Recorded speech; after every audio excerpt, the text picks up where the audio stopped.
Hello বন্ধুরা, তোমরা সকলে কেমন আছো? আশা করি ভালো আছো। আমিও তোমাদের ভালোবাসায় ভালো আছি। দেখে নাও আজকে কি রেসিপি নিয়ে হাজির হয়েছি। আজ নিয়ে এসেছি বাঁধাকপি বাটা। দেখে নিয়েছো তো কী কী উপকরণ নিয়েছি? তো প্রথমে বাঁধাকপিটা কুচিয়ে গরম জলে সেদ্ধ বসিয়ে দেবো। হালকা করে একটু ভাপিয়ে নেব। দিয়ে দেবো একটু নুন আর বেশ কিছুক্ষণ চাপা দিয়ে রেখে দেবো।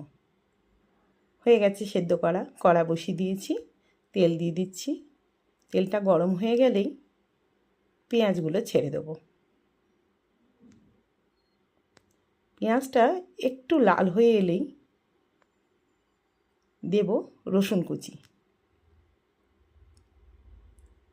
এরপরে বাঁধাকপি সেদ্ধ করাটা ঢেলে দেবো।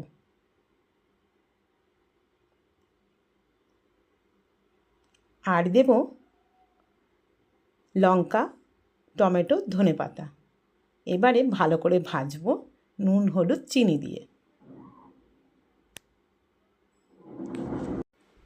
বেশ ভাজা ভাজা হয়ে গেছে। দিয়ে দেবো মিক্সার জারে।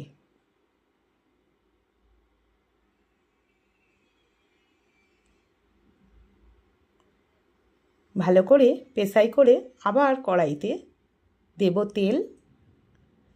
তেলটা গরম হয়ে যেতেই দিয়ে দেবো শুকনো লঙ্কা আর কালো জিরে।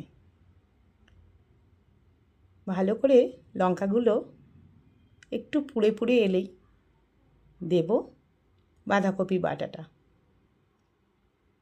ব্যাস, এদিকে হবে গরম গরম ভাত, ওইদিকে বাঁধাকপির ভর্তা। উফ, দেখেই জিভে জল আসছে। হয়ে গেল বাঁধাকপি ভর্তা। দেখো ফাইনাল লুক। আমি একটু খেয়ে তোমাদের বলছি। সত্যি অসাধারণ হয়েছে। তোমরাও পারলে একবার ট্রাই করো।